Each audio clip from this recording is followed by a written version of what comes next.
ഹരി ഓം. Divine vlogs വിത്ത് ഇന്ദുവിലേക്ക് ഏവർക്കും സ്വാഗതം. എല്ലാവർക്കും എൻ്റെ നമസ്കാരം. രാധാഷ്ടമിയായ ഇന്ന് നമുക്ക് രാധാറാണിയെക്കുറിച്ച് ഒന്ന് പറയാം.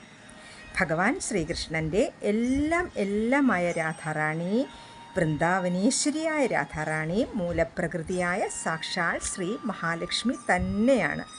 ഭഗവാന്റെ ആത്മശക്തിയാണ് രാധ.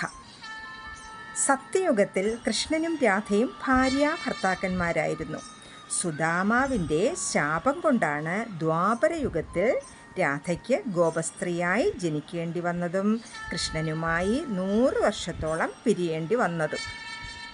വൃഷഭാനുവിൻ്റെയും കീർത്തിയുടെയും മകളായി രാധാറാണി ഭൂമിയിൽ ജനിച്ചു.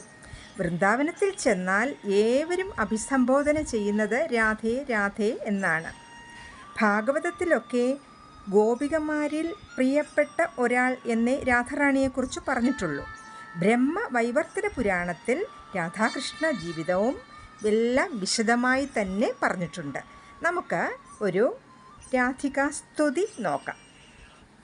കൈതൊഴാം പരമേശാനി രാസമണ്ഡലവാസിനി, രാസേശ്വരി നമിക്കുന്നേൻ കൃഷ്ണ പ്രാണാധിക പ്രിയേ.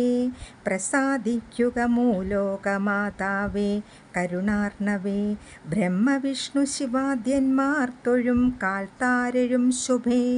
തൊഴാം സരസ്വതി രൂപേ, തൊഴാം സാവിത്രി ശങ്കരി, ഗംഗാ പത്മാവതി രൂപേ, ഷഷ്ഠിമംഗള ചണ്ഡികേ.